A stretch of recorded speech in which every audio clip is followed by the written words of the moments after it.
नमस्कार भक्तजनों। अत्यंत प्राचीन समय की बात है कि धरती तब भी धर्म, सत्य और भक्ति की भूमि थी, परंतु समय समय पर अधर्म और अत्याचार का भार भी संसार पर बढ़ जाता था।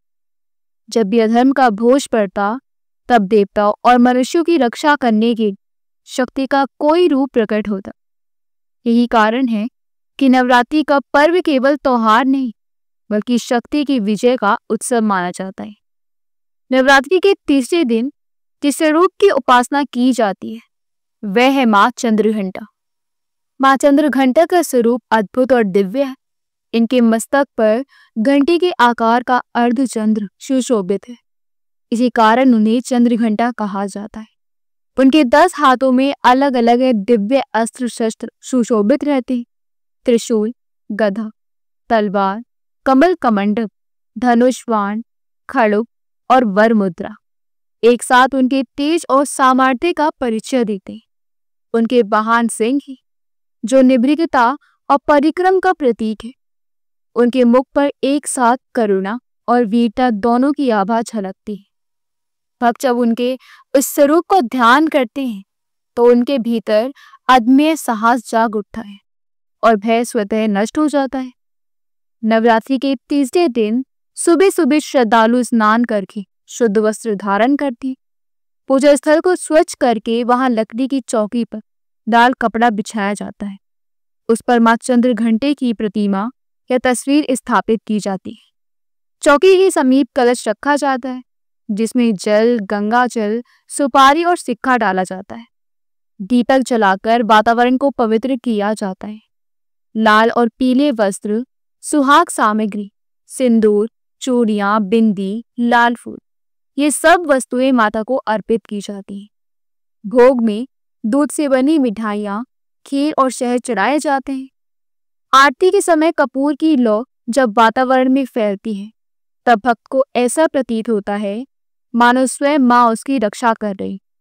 उनके विशेष मंत्र का जाप करते समय मन एकाग्र हो जाता है और साधक को लगता है कि उसके जीवन से सारे भय मिट रहे हैं।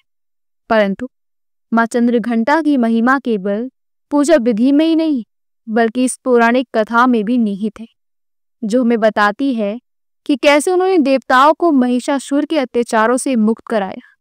दैत्यराज महिषासुर का जन्म एक असुर कुल में हुआ था। उसने कठोर तपस्या करके ब्रह्मा जी को प्रसन्न कर लिया। जब ब्रह्मा जी उसके सामने प्रकट हुए, तो महिषासुर ने अमरतप का वरदान मांगा। ब्रह्मा जी ने कहा, पुत्र, अमरतप तो किसी को भी नहीं मिल सकता, परंतु तुम कोई और वर मांगो। महिषासुर ने सोच समझकर कहा, मेरा वध ना तो कोई देवता कर सके, ना ही कोई दानव और ना ही कोई मनुष्य। ब्रह्मा जी ने उसकी तपस्या से प्रसन्न होकर ये वरदान दे दिए। वरदान पाते ही महिषासुर का हृदय अहंकार से भर गया। उसने अपनी असुर सेना को संगठित किया और स्वर्ग लोक पर आक्रमण कर दिया। इंद्रदेव और अन्य देवता उसकी शक्ति के सामने टिक ना सके। स्वर्ग पर अधिकार कर उसने स्वयं को स्वर्ग का राजा घोषित कर दी। महिषासुर का आतंक चारों दिशाओं में फैल गया। असुर सेना ने देवताओं को सताना शुरू कर दी।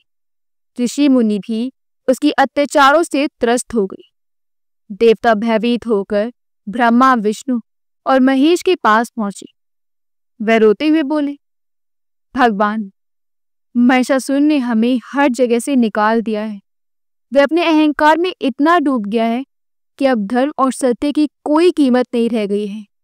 हमें आपकी शरण में ही आशा दिखाई देती है।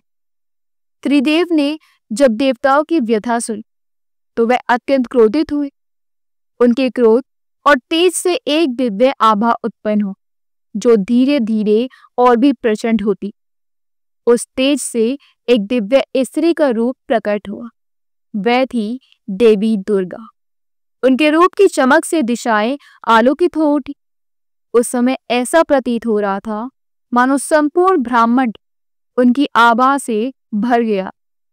सभी देवताओं ने अपने अपने अस्त्र शस्त्र देवी को अर्पित किए। भगवान शंकर ने त्रिशूल, विष्णु ने चक्र, इंद्र ने वज्र, वरुण ने शंख, अग्नि ने शक्ति, वायु ने धनुष बाण, यमराज ने दंड और सूर्य ने अपनी तेजस्वी किरणें उन्हें दी। हिमालय ने उन्हें सिंह प्रदान किए जो उनका वाहन बने।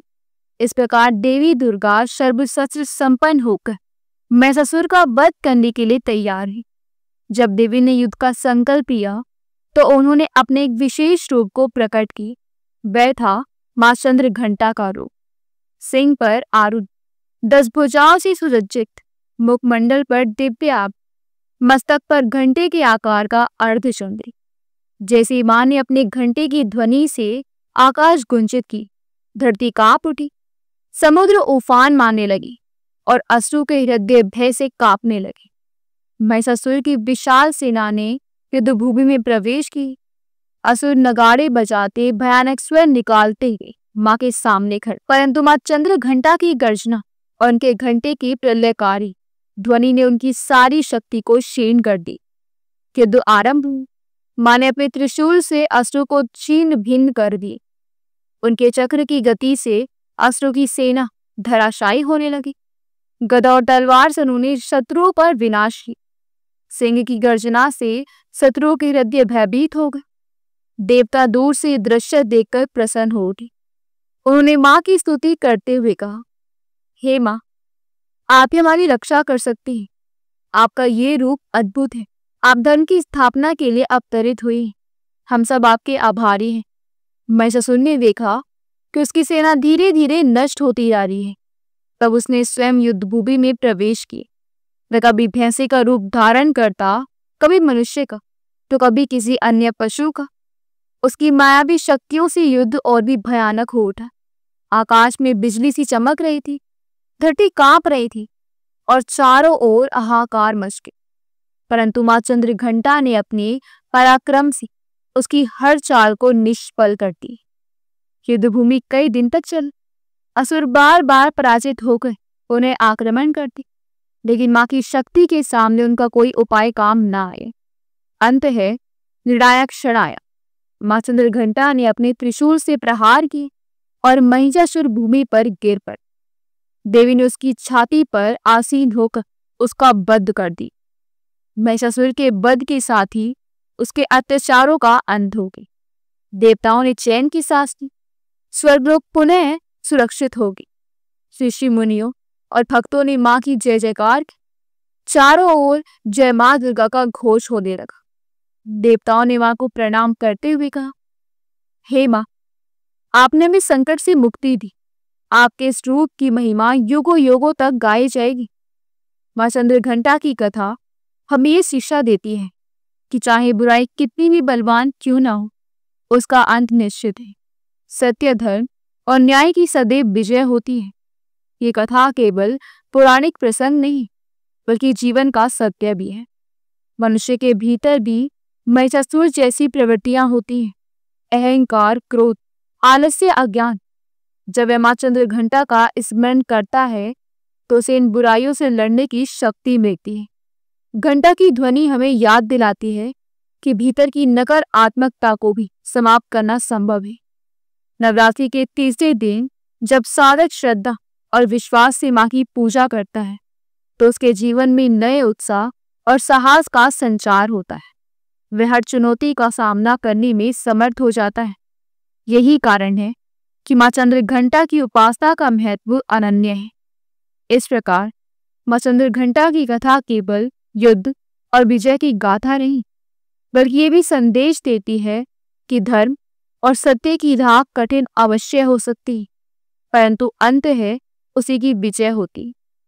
मनुष्य को चाहिए कि वह भय और संदेह से ऊपर उठकर धर्म और सत्य का पालन कर, क्योंकि मां चंद्रघंटा सदैव अपने भक्तों की रक्षा करती है और उन्हें विजयी बनाती है।